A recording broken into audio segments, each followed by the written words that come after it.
The tiny rabbit that conquered a deadly desert. 00 to 030. Intro, Australia's nightmare versus China's gold mine. Did you know that while Australia's human population is just around 22 million, it is home to over 200 million rabbits? That's nearly 10 times more rabbits than people. In fact, the situation is so dire that the Australian government has officially branded them an ecological menace. But while Australia has historically failed to control this furry invasion, China did something unexpected. Over the last 30 years, China imported more than 4 million rabbits, not for food, but to launch a mind-blowing scientific experiment in the heart of the brutal Kabuki Desert, an experiment that has left global scientists completely stunned. 031 to 130. The crisis, the terrifying spread of kabuki. When a desert relentlessly swallows up surrounding fertile land and turns it into a barren wasteland of sand, the process is called desertification.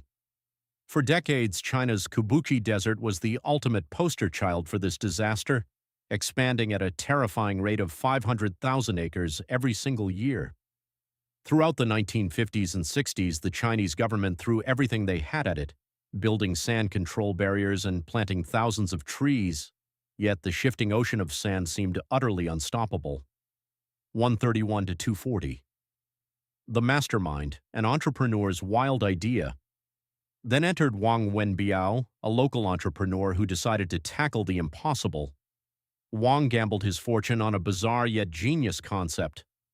He mapped out massive grids using dry straw barriers directly on the shifting sand dunes, and inside these squares he planted willow trees. The willow is an eco-miracle. It can survive the harshest droughts because its roots plunge a staggering 300 feet deep into the earth to hunt for moisture. While its timber is highly valuable for the paper and furniture industries, the desert's fierce winds kept burying the young saplings. Wang's straw grids acted as a protective shield. Initially, locals mocked his madness, but Wang was playing the long game. 241 to 355. The twist, enter the Rex rabbits. Within 3 years, the trees survived, but a logistical nightmare emerged. To harvest high-quality wood for industrial use, the tree's fresh, thin side branches needed constant pruning. This forces the main trunk to grow thick and robust. However, hiring laborers to prune millions of branches across a blistering desert was dangerously expensive. This is exactly where our unexpected heroes stepped in: Rex rabbits. The Rex rabbit is a premium breed known for its ultra-soft, luxurious fur, which is highly sought after by high-end fashion brands. But why bring them to a desert? Because a single dietary habit of theirs completely revolutionized the Kabuki ecosystem. Rex rabbits absolutely love eating fresh, tender willow shoots. By constantly nibbling away the side branches, they did the pruning for free, allowing the main trunks to grow thick and valuable for the paper industry. It was a flawless win-win. The rabbits got a feast and the economy got its raw material. 356 to 535. The magic cycle, turning sand into soil. But the real magic was just getting started.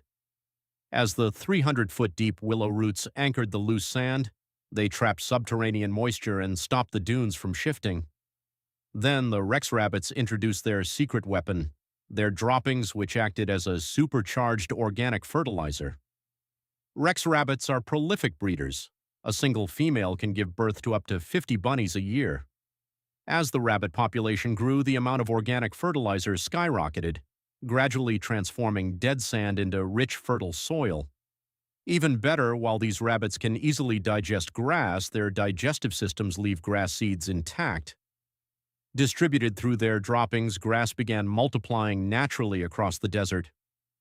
Almost overnight, a barren wasteland transformed into lush fields, capable of growing organic vegetables. It became a perfect self-sustaining ecological marvel,